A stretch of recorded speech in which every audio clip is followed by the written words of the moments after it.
মুষ্টিবদ্ধ করো, সমাজ থেকে সকল বৈষম্যের কবর রচনা করবার শপথ নাও। হে হতাশাগ্রস্ত জাতি, আসো আল কোরআনের কাছে, আমরা তোমাদেরকে মুক্তির বার্তা শোনাই, আমরা তোমাদেরকে সান্ত্বনার বাণী শোনাবো। আসো হাতে হাত রাখি, সমস্ত বৈষম্য, জুলুম, স্বৈরতন্ত্রের কবর রচনা করে আল্লাহর কোরআনের সমাজ গড়বার জন্য হাতে হাত রাখি। যদি ইনসাফ কায়েম না করা যায়, ইসলাম অনুসরণ করা যায় না, যদি বেইনসাফের বিরুদ্ধে লড়াই না করতে পারো, মিথ্যে মুসলমানিত্বের দাবি ত্যাগ করো। তুমি যদি ইনসাফের জন্য যুদ্ধ করতে না পারো, তুমি যদি বৈষম্যের বিরুদ্ধে লড়াই করার হিম্মত না রাখো, মুসলমানের মিথ্যা দাবি করা ভণ্ডামি ছাড়া কিছুই নয়। আর সর্বোপরি যদি একটি বৈষম্যহীন সমাজ গড়বার জন্য শাহাদাতের রক্ত দিতে হয়, আবু সাঈদদের মতো বৈষম্যের বিরুদ্ধে বুক পেতে দিয়ে জীবন দেওয়ার জন্য শপথ নিতে হবে। কোরআনে পাকের এক একটা আয়াত, কোরআনের এক একটা বিধান আল্লাহর জমিনে বাস্তবায়ন করার জন্য আমাদের জীবন যৌবনের বাজি লাগায় দিতে হবে, বাজি লাগায় দিতে হবে ইনশাআল্লাহ। ইনসাফ কায়েম করতে গিয়ে ছুরি যদি নিজের সন্তানের হাতের উপর দিয়ে যায়, সে হাত স্তব্ধ হয়ে যাবে না, সে হাত থমকে দাঁড়াতে পারবে না। যেখান দিয়ে ইনসাফ যাবে সেখান দিয়ে ইনসাফকে চালিয়ে দিতে হবে।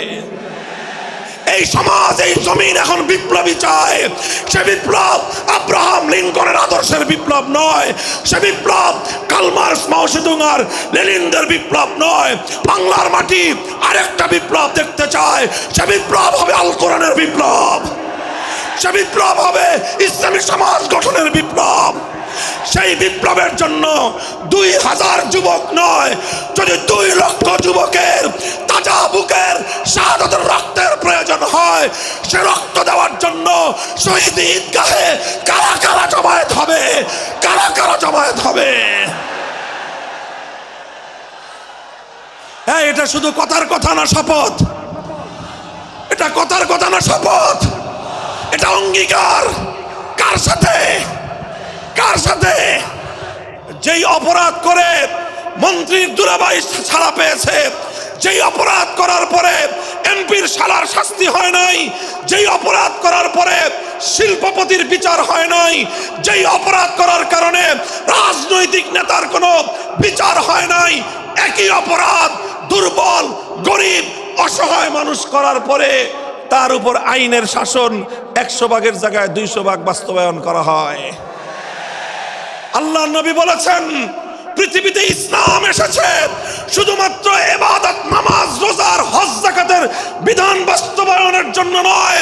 ইসলাম দুনিয়াতে আগমন করেছে, তার আগমনের অন্যতম উদ্দেশ্য হলো সমস্ত বৈষম্য দূর করে, জুলুম আর বেইনসাফি দূর করে বিশ্ব সভ্যতায় ন্যায় এবং ইনসাফ কায়েম করা।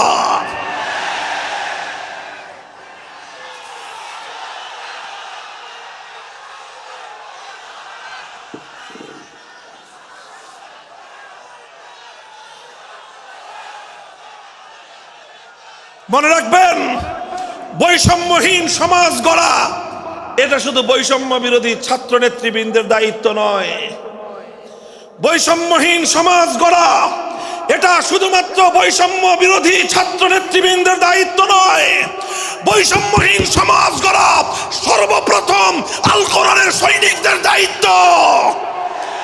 বৈষম্যহীন সমাজ গড়া সর্বপ্রথম আল্লাহর নবীর সত্যিকার উম্মতদের দায়িত্ব। ওঠো, দাঁড়াও, হাত মুষ্টিবদ্ধ করো, সমাজ থেকে সকল বৈষম্যের কবর রচনা করবার শপথ নাও। মুহতারাম হাজিরিন, কথাটা খুব জায়গা লক্ষণীয়, শোনার বিষয়। যারা একটা বৈষম্যহীন সমাজ দেখতে চাও, যারা জুলুম এবং অত্যাচারে অতিষ্ঠ হয়ে গিয়েছ, যাদের জীবনকে এই ধরনের অন্যায়, অবিচার, জুলুম, শোষণ, স্বৈরতন্ত্র যাদের অন্তর হৃদয়কে জ্বালিয়ে পুড়িয়ে ছারখার করে দিয়েছে, হে হতাশাগ্রস্ত জাতি, আসো আল কোরআনের কাছে, আমরা তোমাদেরকে মুক্তির বার্তা শোনাই, আমরা তোমাদেরকে সান্ত্বনার বাণী শোনাবো। আসো হাতে হাত রাখি, সমস্ত বৈষম্য, জুলুম, স্বৈরতন্ত্রের কবর রচনা করে আল্লাহর কোরআনের সমাজ গড়বার জন্য হাতে হাত রাখি। দেখেন, আল্লাহ পাক রব্বুল আলামিন যুগে যুগে যত নবী রাসূল প্রেরণ করেছেন, যুগে যুগে যত আসমানি কিতাব আল্লাহর পক্ষ থেকে অবতীর্ণ হয়েছে, কেন হয়েছে? শুধুমাত্র মুসল্লিদের সমাজ গড়বার জন্য নয়, শুধুমাত্র রোজাদার সমাজ গড়ার জন্য নয়। অবশ্যই কোরআন এবং কিতাব নাজিল হয়েছে নামাজের জন্য, অবশ্যই কোরআন এবং কিতাব নাজিল হয়েছে রোজা, হজ, যাকাত সহ আল্লাহ পাকের যাবতীয় বিধান সমাজে বাস্তবায়ন করার জন্য। তবে একমাত্র এটাই উদ্দেশ্য নয়, বরং সমস্ত কিতাব, সমস্ত নবী রাসূল দুনিয়াতে আগমন করার অন্যতম একটা মৌলিক লক্ষ্য। কোরআনে পাকের সূরাতুল হাদীদ থেকে তেলাওয়াত করেন, অর্থ বুঝেন, মর্ম বুঝার চেষ্টা করেন। লাকাদ আরসালনা রুসুলানা বিল বায়িনাতি ওয়াল হুদা ওয়া আনজালনা মাআহুমুল কিতাবা ওয়াল মিজান লিয়াকুমান নাসু বিল কিসত। আল্লাহ কোরআন বলছে যে আমি নবী রাসূল পাঠিয়েছি, আসমান থেকে যুগে যুগে কিতাব নাজিল করেছি। এই সব কিছুর অন্যতম একটা উদ্দেশ্য হলো লিয়াকুমান নাসু বিল কিসতি। কোরআন নাজিলের উদ্দেশ্য, নবী প্রেরণের উদ্দেশ্য, শরীয়ত প্রেরণের উদ্দেশ্য, ধর্ম প্রেরণের উদ্দেশ্য হলো, অন্যতম উদ্দেশ্য হলো লিয়াকুমান নাসু বিল কিসতি। মানব সমাজ থেকে অন্যায়, অবিচার, জুলুম, শোষণ দূরীভূত করে ন্যায় এবং ইনসাফ কায়েম করা, এটাই হলো ইসলামের অন্যতম মৌলিক লক্ষ্য। যদি ইনসাফ কায়েম না করা যায়, ইসলাম অনুসরণ করা যায় না।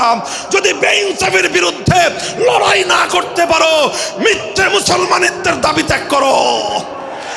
তুমি যদি ইনসাফের জন্য যুদ্ধ করতে না পারো, তুমি যদি বৈষম্যের বিরুদ্ধে লড়াই করার হিম্মত না রাখো, মুসলমানের মিথ্যা দাবি করা ভণ্ডামি ছাড়া কিছুই নয়।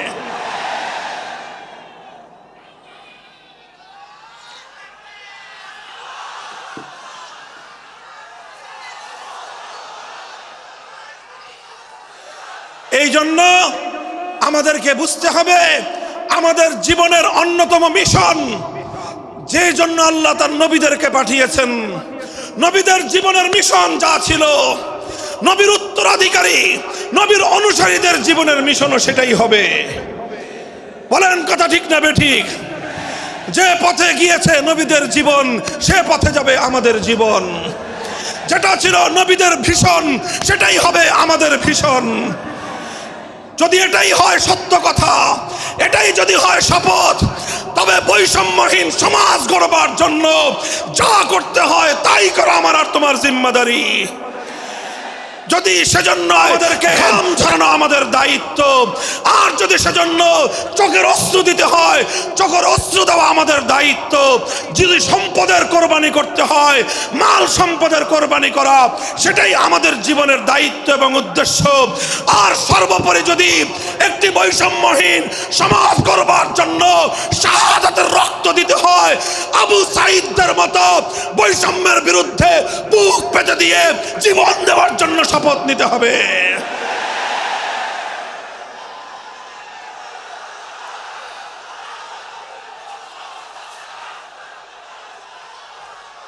এই প্রস্তুত থাকবেন তো ইনশাআল্লাহ? আল্লাহর নবী বললেন এই বৈষম্য চলবে না, এই বৈষম্য জাহিলিয়াত, এই বৈষম্য মূর্খতা। সমাজের মধ্যে নিজের দলের লোক অন্যায় করলে পাগার পার, বিরোধী দলের লোক অন্যায় করলে আইনের শাসনে 100 ভাগের জায়গায় 200 ভাগ। নিজেরা অপরাধ করলে সেই অপরাধীকে ছাড়িয়ে নেওয়ার জন্য সমস্ত আয়োজন।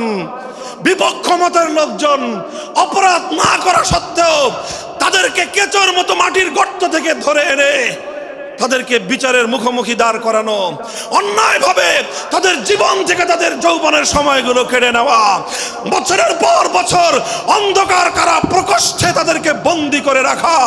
এই জুলুম এবং অন্যায়ের অবসান যদি না ঘটাতে পারো, পুরুষ এবং যুবক মানুষ হিসেবে আল্লাহর কাছে জবাবদিহিতার সুযোগ থাকবে না।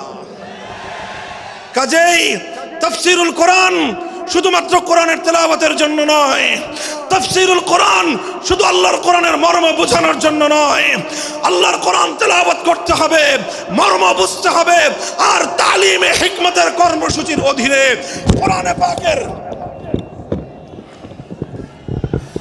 কোরআনে পাকের এক একটা আয়াত, কোরআনের এক একটা বিধান আল্লাহর জমিনে বাস্তবায়ন করার জন্য আমাদের জীবন যৌবনের বাজি লাগায় দিতে হবে ইনশাআল্লাহ। হযরত রাসূল আকরাম সাল্লাল্লাহু আলাইহি ওয়াসাল্লাম বলছিলাম, জাতির উদ্দেশ্যে প্রদত্ত মক্কা বিজয়ী মহাবীর আমিরুল মুমিনিন নবিয়ুল্লাহ খলিফাতুল্লাহ ফিল আরদ খলিফাতুল মুসলিমিন মুহাম্মদুর রাসূলুল্লাহ সাল্লাল্লাহু আলাইহি ওয়াসাল্লামের বক্তব্যের কথা আল্লাহর নবী বললেন, বৈষম্যের কারণে আল্লাহ পাক রব্বুল আলামিন পৃথিবীর বহু জাতিকে ধ্বংস করে দিয়েছেন। সুতরাং শুনে রেখো, আমার দ্বারা বৈষম্য হবে না। শুধু আমার বংশের লোক দেখে, আমার গোত্রের লোক দেখে, আমার রক্তের আত্মীয়তার সূত্রের কারণে আমি অপরাধ প্রমাণিত হওয়ার পরেও তার উপর কোরআনের বিধান বাস্তবায়ন করব না, এটা আমার দ্বারা সম্ভব নয়। এরপরে আল্লাহর নবী যেই কথাটি বললেন, সেই কথা যদি আল্লাহর নবী হাদিসে না বলতেন, তাহলে সেই কথা উচ্চারণ করতে আমাদের জিহ্বা কেঁপে উঠত, আমাদের বক্ষ প্রকম্পিত হতো। আল্লাহর নবী বললেন, ওয়াল্লাহ লাউ আন্না ফাতিমাতা বিনতা মুহাম্মাদিন সারাকাত লাকাতাতু ইয়াদাহা, ওয়াল্লাহি লাউ আন্না ফাতিমাতা বিনতা মুহাম্মাদিন সারাকাত লাকাতাতু ইয়াদাহা।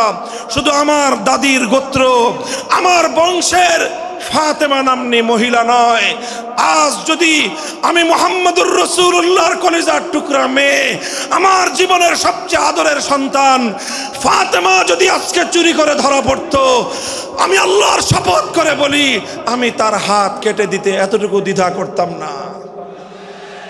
মুহতারাম হাজিরিন, এটাই হলো তালিমে হিকমত। আল্লাহর কোরআনের বিধান বাস্তবায়ন করতে গিয়ে ছুরি যদি নিজের সন্তানের গলার উপর দিয়ে যায়, ইব্রাহিম খলিলুল্লাহর মতো ছুরি চালায় দিতে দ্বিধা করা যাবে না। যদি ইনসাফ কায়েম করতে গিয়ে ছুরি যদি নিজের সন্তানের হাতের উপর দিয়ে যায়, সে হাত স্তব্ধ হয়ে যাবে না, সে হাত থমকে দাঁড়াতে পারবে না। যেখান দিয়ে ইনসাফ যাবে, সেখান দিয়ে ইনসাফকে চালিয়ে দিতে হবে।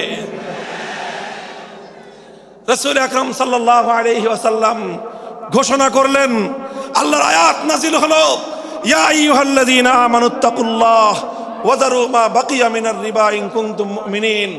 হে মুমিনগণ, সুদকে তোমরা পরিহার করো যদি ঈমানদার হয়ে থাকো।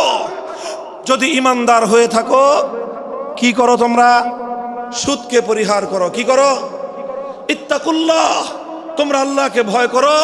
ওয়াজারু মা বাকিয়া মিনার রিবা, সুদের যা অবশিষ্ট আছে এই সব কিছু তোমরা পরিহার করো। আর যদি না করো, সুদ যদি তোমরা পরিহার না করো, ফাজানু বিহারবিম মিনাল্লাহি ওয়া রাসূলিহি, আল্লাহ এবং তার রাসূলের পক্ষ থেকে যুদ্ধের ঘোষণা শুনে নাও। হে জাতি, হে মুসলিম সম্প্রদায়, আমরা তোমাদের কাছে পয়গাম পৌঁছে দিতে চাই। আল্লাহর উপর বিশ্বাসী জাতি, আল্লাহর নবীর উপর আস্থাশীল জাতি কোনোদিন সুদি কারবার করতে পারে না। সুদ ভিত্তিক অর্থ ব্যবস্থা দিয়ে তাদের সমাজ চলতে পারে না। আল্লাহর উপর বিশ্বাসীদের সমাজ যদি হয় সুদ ভিত্তিক, তার অর্থ হলো রাত দিন আল্লাহ এবং তার রাসূলের সঙ্গে তারা যুদ্ধে লিপ্ত। যেই মুসলিম জাতি আল্লাহর সাহায্য নিয়ে বিশ্বব্যাপী বিজয়ী হওয়ার স্বপ্ন দেখে, সে মুসলিম জাতি যদি স্বয়ং আল্লাহর সঙ্গে যুদ্ধে লিপ্ত থাকে, তাদের জীবনেও কল্যাণ এবং বিজয় আসার সম্ভাবনা নাই। এই জন্য মুসলিম জাতির উত্থানের জন্য, মুসলমানদের বিজয়ের পূর্ব শর্ত হলো সুদ পরিহারের মাধ্যমে আল্লাহর সঙ্গে যুদ্ধ বন্ধ করতে হবে, আল্লাহর পক্ষ থেকে সাহায্য চাইতে হবে। কোরআনের আয়াত, সূরা বাকারার আয়াত, এই আয়াত নাজিল হওয়ার পরে আল্লাহর নবী শুধু তেলাওয়াত করে দায়িত্ব ক্ষান্ত করেন নাই, শুধু সুদের মর্ম বুঝিয়ে নিজের দায়িত্ব ক্ষান্ত করেন নাই। তৃতীয় দায়িত্ব তালিমে হিকমত, সুদকে সমাজ থেকে সমূলে উৎখাত করার উদ্যোগ নিয়েছেন। বলেন সুবহানাল্লাহ। শুধু আলোচনা করে বক্তৃতা দিয়ে নবীর দায়িত্ব শেষ হয় নাই, শুধুমাত্র তাফসীর করে দিয়ে নবীর দায়িত্ব ক্ষান্ত হয় নাই, বরং এক একটা বিধান, আল্লাহর এক একটা আয়াত কিভাবে সমাজে বাস্তবায়ন করা লাগে, করা যায়, নবীজি প্র্যাকটিক্যাল ভাবে তার উদ্যোগ গ্রহণ করেছেন। কিভাবে উদ্যোগ নিয়েছেন? সুদের বিরুদ্ধে কি উদ্যোগ নিয়েছিলেন? কিতাব উল্টান, হাদিসের কিতাব, বুখারী শরীফের হাদিস, নবীজি ঘোষণা দিলেন, আলা ইন্না রিবাল জাহিলিয়াতি মাওদুউন তাহতা কদামাইয়া। জাহিলিয়াতের যুগে যত সুদের কারবার চলতো, ইসলাম এবং আল কোরআনের সমাজ গড়বার পর সেই জাহিলি যুগের রীতি, সুদ ভিত্তিক অর্থ ব্যবস্থা মুসলিম সমাজে আর থাকতে পারে না। নবীজি বললেন, সুদের কবর রচনা করলাম আমি আমার পায়ের নিচে। আল্লাহ নবী আক্ষরিক অর্থে এ কথা বললেন, আমি আমার পায়ের নিচে সুদের কবর রচনা করলাম। এরপরে আল্লাহ নবী ঘোষণা দিলেন, অনেকে আছো তোমরা যারা আগে কুফরির জমানায় জাহিলিয়াতের যুগে সুদের উপর লগ্নি করেছো, সুদের উপর মানুষকে ঋণ দিয়েছো, সুদী মহাজন যারা সুদের ভিত্তিতে মানুষকে টাকা দিয়েছো, এইরকম কাজ কারবার যারা করত, সেই যুগে তাদের মধ্যে একজন ছিলেন স্বয়ং আল্লাহর নবীর চাচা হযরত আব্বাস বিন আব্দুল মুত্তালিব রাদিয়াল্লাহু আনহু। মক্কার ঘরে ঘরে আব্বাস রাদিয়াল্লাহু আনহু মানুষের কাছে ঋণ টাকা দিতেন, টাকা পাওনা ছিল এবং সকল টাকা লগ্নি করা ছিল, বিনিয়োগ করা ছিল সুদের ভিত্তিতে। আল্লাহর নবী ঘোষণা করলেন, জাহেলি যুগের সমস্ত সুদ আমি আল্লাহর নবী মওকুফ ঘোষণা করলাম। সর্বপ্রথম যেই সুদ আমি মাফ ঘোষণা করলাম সেটা হলো আমার চাচা আব্বাসের সুদ। কাউকে আমার চাচার কাছ থেকে যারা ঋণ নিয়েছিল, কেউ আর আমার চাচার সুদ দিতে হবে না, শুধুমাত্র মূল পুঁজিটা ফেরত দিবে। সুদ আজ থেকে কবর রচনা করা হলো। হে মুসলমান, যেই সুদের কবর রচনা করে সেই কবরের উপর ইসলামের বিজয়ের বুনিয়াদ কায়েম হয়েছিল, ইসলামের বিজয়ের কেতন উড়েছিল। অন্যায় বৈষম্যের কবর রচনা করে, সুদ ভিত্তিক অর্থ ব্যবস্থার কবর রচনা করে আজ মুসলমানেরা আবার সেই কবর খুঁড়ে সেখান থেকে জুলুম, অত্যাচার, সুদ ভিত্তিক অর্থ ব্যবস্থাকে কবরের পচা মাল, কবরের মরা পচা করা লাশ মুসলিম সমাজের মধ্যে আবার পুনর্বাসিত করেছে। এজন্যই আজ মুসলমানদের এই অধপতন। যদি মুক্তি চাও, যদি মুক্তি চাও, শুধুমাত্র ইবাদত দিয়ে মুক্তি আসবে না। ইবাদত যেমন করতে হবে, যেরকম নামাজ, রোজা, হজ, যাকাত, তাসবিহ, তাহলিল আদায় করতে হবে, ঠিক একই ভাবে সমাজ সংস্কার করার জন্য সমাজ থেকে জুলুম দূর করতে হবে, বৈষম্য দূর করতে হবে, বেইনসাফি দূর করতে হবে, সুদ ভিত্তিক অর্থ ব্যবস্থার বিরুদ্ধে জাতীয়ভাবে ঐক্য গড়ে তুলে সুদের বিরুদ্ধে যুদ্ধ ঘোষণা করতে হবে। রাজি আছেন তো ইনশাআল্লাহ? আল্লাহ পাক তৌফিক দান করেন। হাত নামান। 3 দফা কর্মসূচি গেল, তালিমে হিকমত সর্বশেষ আলোচনা ও সমাপ্তির দিকে। নবীজির 4 নম্বর কর্মসূচি হলো ওয়া ইউআল্লিমুহুমুল কিতাবা ওয়াল হিকমাতা ওয়া ইউযাক্কিহিম।